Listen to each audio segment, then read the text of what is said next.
Karena bagi saya korupsi adalah korupsi.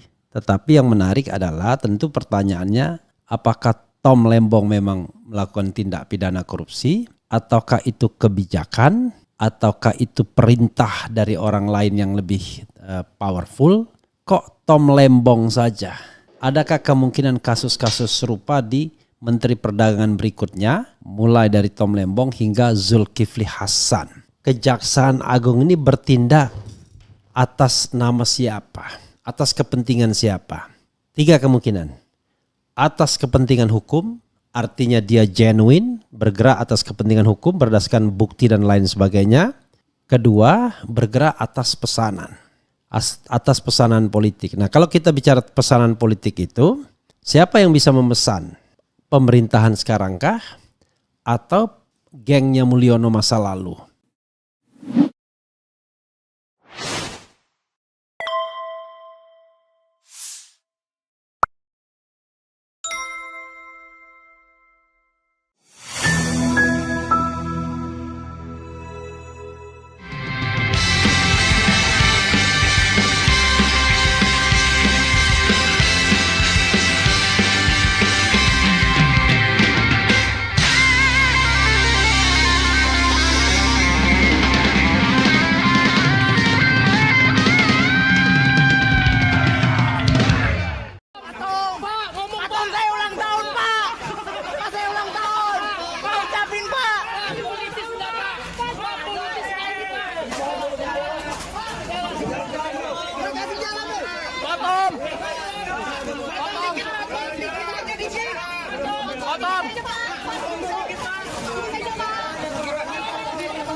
Pak.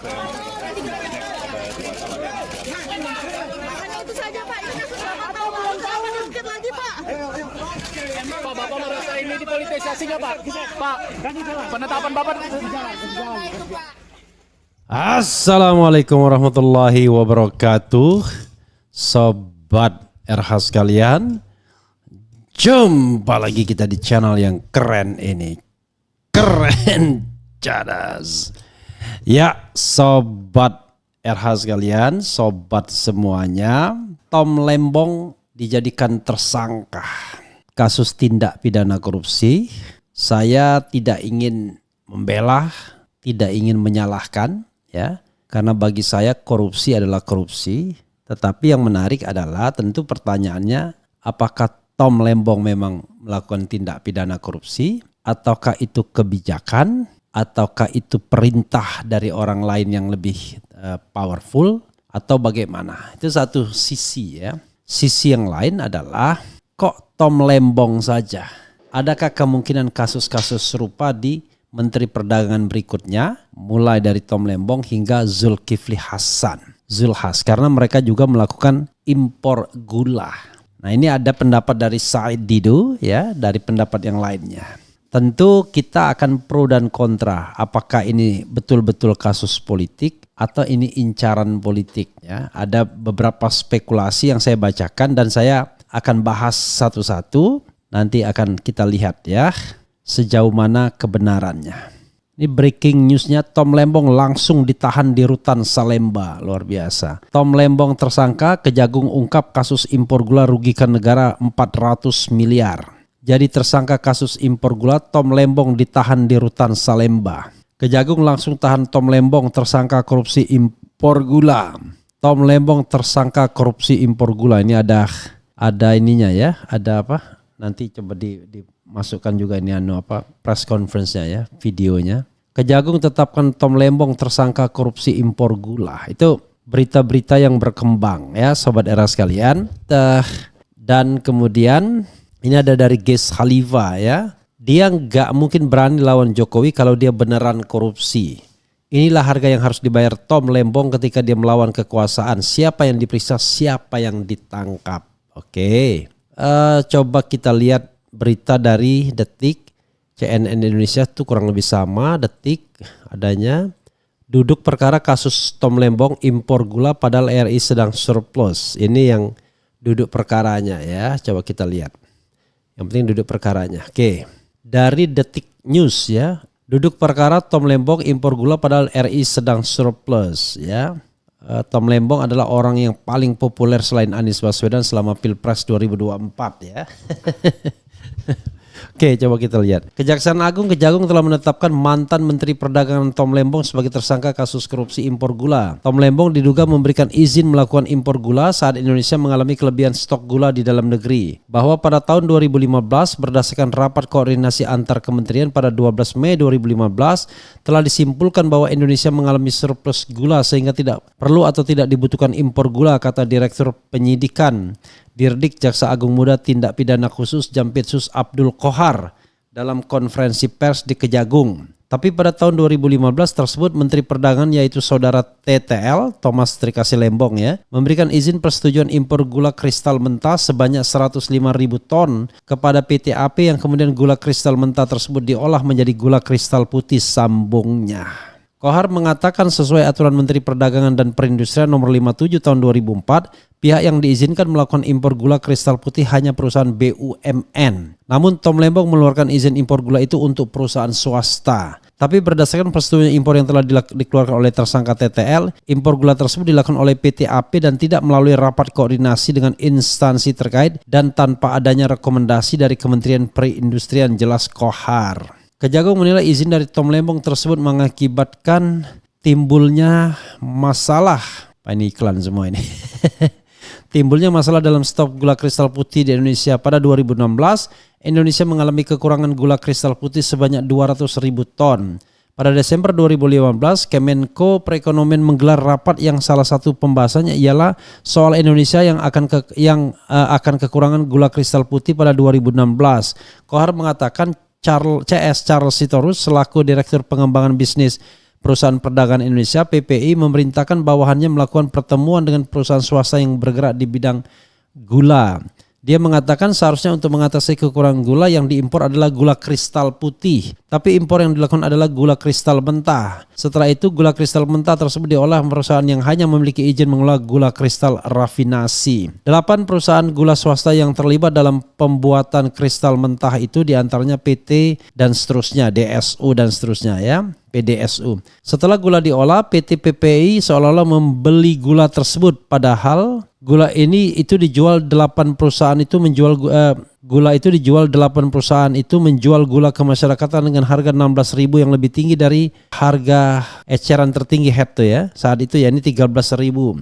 Dia menyebut PT PPI mendapat fee dari perusahaan yang mengimpor dan mengelola gula tersebut. Kerugian negara dalam kasus ini sekitar 400 miliar. Menetapkan status saksi terhadap 2 orang menjadi tersangka karena telah memenuhi alat bukti bahwa yang bersangkutan melakukan tindak pidana korupsi. Adapun kedua tersangka tersebut ialah TTL selaku Menteri Perdagangan 2015-2016 ucapnya. Kedua tersangka atas nama CS Charles Sitorus selaku Direktur Pengembangan Bisnis pada PT PPI periode 2015-2016 sambungnya.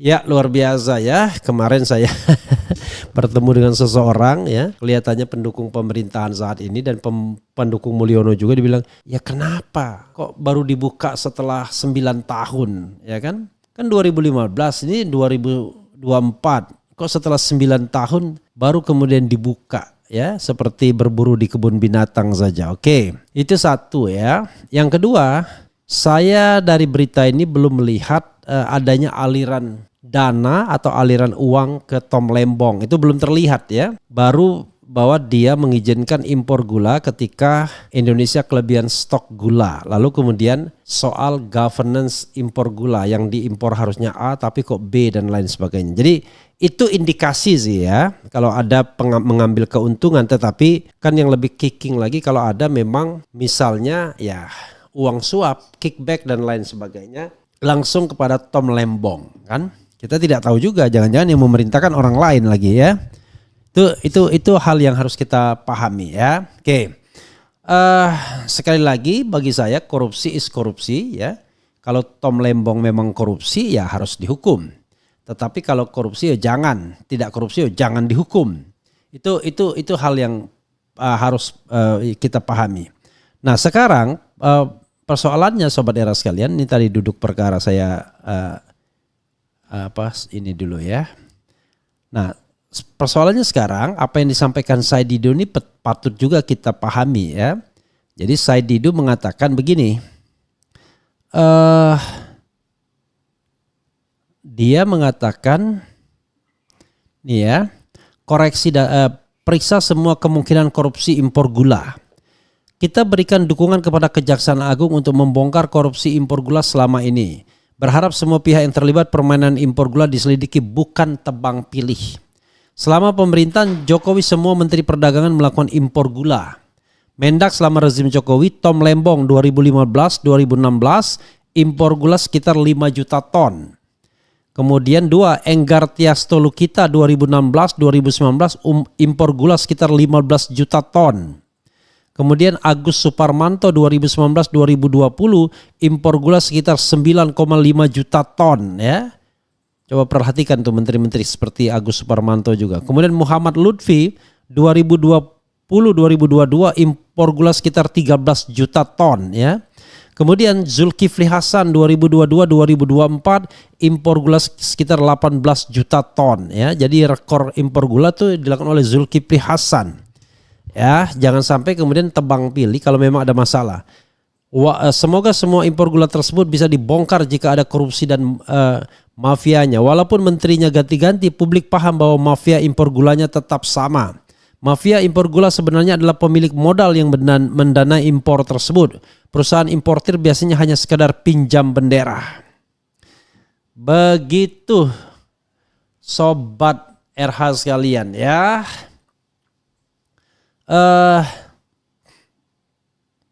Coba kita lihat ya. Tuh ya. Ada menteri-menteri.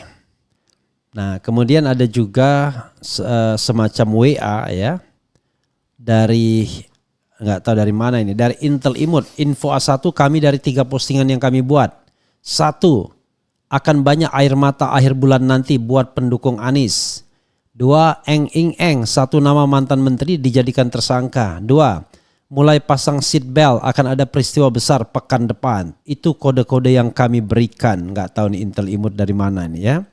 Saya tiba-tiba berpikir ya, sebagai orang yang mengkritisi pemerintahan, untung saya tidak pernah menjadi pejabat publik yang memegang anggaran sehingga korupsinya nggak ada pastinya ya kan. Kalau enggak nanti dicari-cari ya. Oh, pernah korupsi sebagai misalnya Komut.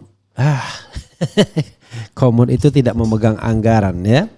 Jadi kalau kemudian orang mencari-cari kesalahan itu benar-benar gila itu namanya ya.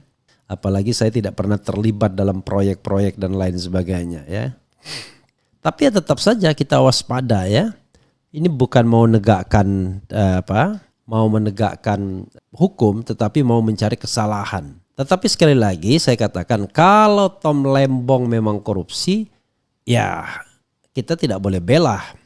Tetapi kalau tidak korupsi, oh jangan. Satu. Yang kedua, yang lainnya ya proses juga ya. Jangan kemudian yang lainnya dibiarkan begitu saja. Oke, terakhir ya sebelum kita bacakan komentar. Pertanyaannya ini, Kejaksaan Agung ini bertindak atas nama siapa? Atas kepentingan siapa? 3 kemungkinan. Atas kepentingan hukum, artinya dia genuine, bergerak atas kepentingan hukum berdasarkan bukti dan lain sebagainya. Kedua, bergerak atas pesanan. Atas pesanan politik. Nah, kalau kita bicara pesanan politik itu, siapa yang bisa memesan? Pemerintahan sekarang kah? Atau gengnya Mulyono masa lalu yang juga masih powerful? Dan jangan lupa, Jaksa Agung sekarang diangkat pada era pemerintahan Mulyono. Tetapi sekali lagi kita dukung Jaksa Agung ya untuk menegakkan kasus korupsi. Tetapi jangan sampai kemudian ini ada pengalihan isu terhadap SOIK ya yang melibatkan aparat hukum dan juga mafia di Mahkamah Agung yang melibatkan Zarub Rikar. Karena itu jauh lebih powerful. Kalau Tom Lembong itu cuma sendirian, tapi Zarub Rikar pasti melibatkan mafia yang luar biasa. Mungkin juga Tom Lembong dan menteri-menteri perdagangan lainnya melibatkan mafia yang luar biasa. Tapi sekali lagi, hukum harus ditegakkan sebenar-benarnya dan seluruh-seluruhnya. Ya, tidak ada bagi saya. Pokoknya yang korup disikat. Ya, Tapi kalau yang nggak korup ya jangan dicari-cari. Saya tidak pernah menerima suap sepeser pun ya kan. Tiba-tiba dicari-cari kesalahannya. Tidak pernah menyuap dan tidak pernah menerima suap ya. Yang terkait dengan kepentingan negara dan lain sebagainya. Oke.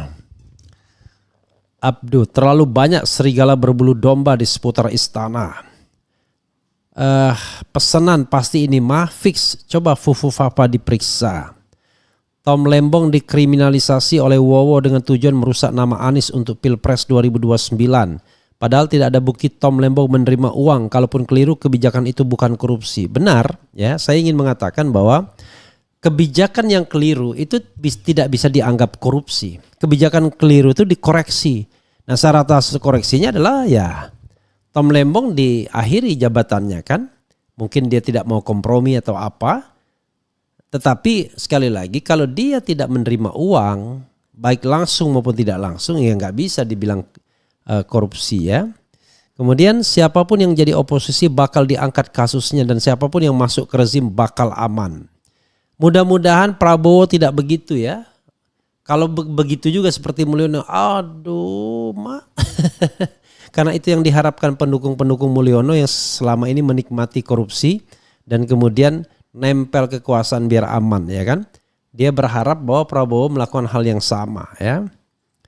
Kemudian semoga Allah melindungi Pak Tom ya. Mungkin ini salah satu kicauan Fahri Hamzah yang kalah Pilpres akan dipenjara ya. Mulai usut sampai tuntas, jangan tebang pilih. Semangat Pak Tom. Bagaimana yang masih impor beras tapi saat ini tuh katanya sedang panen raya. Ya itulah kurang lebih sama kan. Dilakukan impor beras dan impor beras itu untuk money politics ya kan. Coba kita lihat ya. Ngeri bosku. Semua pejabat terlilit sistem KKN. This show just about tebang pilih demi citra penguasa menutupi KKN kubunya. Si licik Mulyono, kamu luar biasa. Biasa di luar, masuk angin. Kesalahan periode pertama 2014-2019 yang sangat dicari-cari. Pak Lembong yang sangat dikenal ya. Tom Lembong hanya untuk pengalian isu Fufu dan KKN di MA, Kejagung dan Wereng Coklat serta Fufu Fafa. Gak cuman Pak Tom Lembong aja, semua menteri, Sulki Hasan juga dan lain-lain. Kalaupun Tom Lembong membuat kebijakan yang keliru, apakah masuk korupsi? Lalu siapa nanti yang mau jadi pejabat kalau sedikit ada kebijakan yang keliru dan merugikan kalau dikriminalkan? Ya. Jadi begini, kebijakan itu tidak boleh dikriminalkan kalau memang didasarkan pada niat baik. Ya, walaupun keliru kalau niatnya baik itu nggak ada masalah. Tapi kalau didasarkan pada niat buruk, misalnya untuk menguntungkan sejumlah pihak, nah itu memang nggak boleh. Nah, yang namanya niat buruk, niat busuk, ya atau mens rea itulah yang kemudian harus dilihat gitu ya. Dunia ini panggung sandiwara. Dunia ini panggung sandiwara. Ceritanya mudah berubah. Kisah Mahabharata atau tragedi dari Yunani. Katanya mau bersih-bersih, biarin aja KPK bekerja. Biar terwujud clean government dan good governance sesuai dengan harapan kita semua. Ini bukan KPK bro, ini Kejaksaan Agung ya. Harusnya Jokowi juga dong, kan tidak ada program menteri waktu itu. Itu perintah Jokowi, Luhut demi pembiayaan proyek ambisius infrastruktur Jokowi. Ayo Prabowo, jangan hanya omon-omon, tangkap semua, jangan hanya Tom Lembong. Kelakuan Wowo tidak ada beda dengan Wiwi. Padahal ya menterinya kan, kalau kebijakan itu keliru ya harusnya diperbaiki. Diperbaiki oleh Jokowi sebagai presiden kan. Kelakuan Wowo kemudian suarakan terus buang RH untuk diperiksa juga Fufu Fafa. Ini apa buang RH? Bang RH mungkin ya. Yang lucunya semua aparat negara kau kerahkan untuk mencari satu kesalahan Pak Anies. Namun tidak ada setitik kesalahan Pak Anies yang kau bisa buktikan. Kemudian assalamualaikum, saya minta tolong Pak RH bantu Pak Tom jadi lawyernya. Karena hati nurani saya nggak hanya Tom yang terlibat, harus fair. Saya tidak biasa membela kasus-kasus korupsi ya. Saya tidak mau membela ya untuk hal yang saya sendiri nggak paham ya.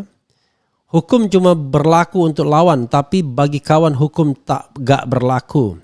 Sedih yang viral masalah minyak sawit, gula yang lain, batu bara, jet pribadi, kenapa nyaris tak terdengar? Semua korupsi salah, harus diberantas, tapi kenapa dan mengapa seperti ada pemilihan? Kemudian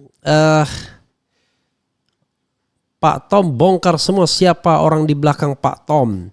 Kalau si ketua partai itu mah aman, soalnya si penjilat itu dalam lindungan Mulyono dan Owo ya. Dibilang Refli mewek, bohirnya ditangkap, nggak ada urusan bagi saya. Saya tidak kenal baik dengan Tom Lembong ya. Baru bertemu Tom Lembong 2 kali aja ya, 3 kali lah. Bertemu Tom Lembong pertama kali waktu ada diskusi ya kan. Di rumah makan apa gitu. Kemudian di tempat demo ya.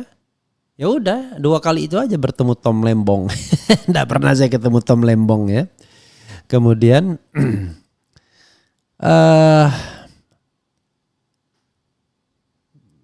jadi mereka yang menghina apa gitu, kita buang aja ya. Ngapain kita. Refli Harun, rezim ini di awal luar biasa lebih buruk dari Mulyono. Kasus ini 9 tahun yang lalu kok baru sekarang. Rezim Prabowo laknatullah. Semoga Prabowo dapat azab. Waduh, langsung Allahu Akbar ya. Pastilah Mr. Lembong yang disikat duluan, kan beda pilihan dengan Kim ya. Tom Lembong hanya pengalian isu kebusukan penegak hukum yang merugikan negara triliunan didiamkan. Kasus Formula E, Mas Anies Baswedan siap-siap ya Mas menyusul opo maksudnya ya. Tom Lembong yang dikriminalisasi oleh Wowo dengan tujuan merusak nama Anies untuk Pilpres. Oke. Erlangga dan Zulhas nggak diperiksa sekalian agar adil tidak tebang pilih ya. Kejaksaan KPK kenapa sih kalau pejabat diduga korupsi tidak berani memeriksa? Aneh. Nunggu pensiun dulu baru berjalan. Kalau hukum seperti ini begini negara akan bangkrut ya. Kalau tebang pilih berarti Pak Wowo mengikuti ilmunya Wiwi. Gak ada harapan akan berubah ya. Jokowi sama anak mantunya periksa juga KPK. Saya gak yakin TL melakukan hal yang bodoh dan memalukan. Itu hanya TL dijadikan korban politik ya. Kemudian terendus mau bikin partai bersama Anies langsung diciduk. Blok Medan kapan diproses hukum? Ayo Pak Prabowo periksa semua yang terlibat korupsi di Indonesia. Bersihkan Indonesia dari koruptor-koruptor. Jangan pandang bulu. Hati-hati Pak Sudirman Said yang pernah jadi menteri. Kelas ya. Allahu Akbar. Jepara hadir Bang RH. Banyak spekulasi ketakutan pada power Anies 2029. Anies teman Lembong bikin partai ormas. Tapi Anies Lembong mau dilawan karismanya. Mana bisa. Oke, saya baru bacakan ya. Yang jadi pemeran utama harusnya Menteri Dagang. Aneh kalau nggak dicatut. Kalau Jongos Jokowi masih berkuasa, negeri ini tidak akan pernah baik dan aman. Moga sehat, panjang umur, barokah Bung RH. Amin ya rabbal alamin. Oke, lagi. Ya, saudara sekalian banyak komentar ya, nggak mungkin saya bacakan semua, tetapi intinya adalah seandainya memang Tom Lembong korupsi, maka harus diproses. Tapi kalau tidak korupsi ya janganlah ya. Tapi negara ini memang negara parah. Negara kacau, negara yang gak jelas ya. Siapa bandit, siapa pengkhianat ya. Bandit bisa berkuasa ya. Ya saudara sekalian, karena itu saya ingin menyanyikan lagi Raja Petruk. Itu penting dinyanyikan. Raja Petruk kita perdengarkan. Jangan sampai kemudian orang lupa bahwa Raja Petruk masih berkuasa di belakang layar. Jangan-jangan. Wassalamualaikum warahmatullahi wabarakatuh. Keren, cadas, ciao.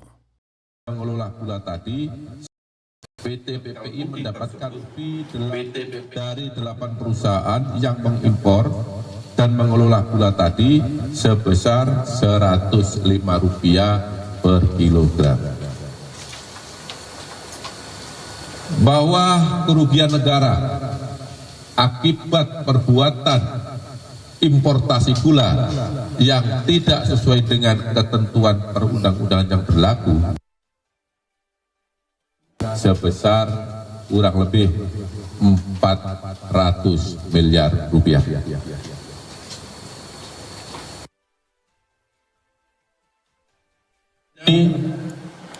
Pada hari ini Selasa 29 Oktober 2024, penyidik pada Jaksa Agung Muda Tindak Pidana Khusus Kejaksaan Agung Republik Indonesia menetapkan status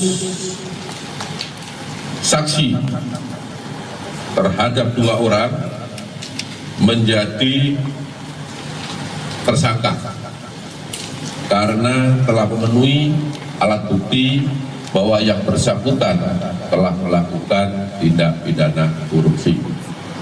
Adapun kedua tersangka tersebut adalah 1. TTL selaku Menteri Perdagangan periode 2015 sampai dengan 2016 berdasarkan surat penetapan tersangka nomor TAP garis datar 60 garis miring F.2 garis miring FD.2 garis miring 10 garis miring 2024 tanggal 29 Oktober 2024. Yang kedua, tersangka atas nama CS selaku Direktur Pengembangan Bisnis pada PT PPI periode 2015-2016 berdasarkan surat perintah penetapan tersangka nomor TAP garis datar 61 garis miring F.2 garis miring FD.2 garis miring 10 garis miring 2024 tanggal 29 Oktober 2024 bahwa terhadap kedua tersangka dilakukan penahanan rutan selama 20 hari ke depan untuk tersangka TTL di Rutan Salemba Cabang Kejaksaan Negeri Jakarta Selatan berdasarkan surat perintah penahanan nomor 50 tanggal 29 Oktober 2024, dan untuk tersangka CS ditahan di Rutan Salemba Cabang Kejaksaan Agung berdasarkan surat perintah penahanan nomor 51 tanggal 29 Oktober 2024. Para tersangka disangka melanggar pasal 2 ayat 1 atau pasal 3 junto pasal 18 Undang-Undang Republik Indonesia tahun nomor 31 tahun 1999 sebagaimana diubah dengan Undang-Undang nomor 20 tahun 2021 junto Undang-Undang Republik Indonesia nomor 31 tahun 1999 tentang perubahan atas Undang-Undang RI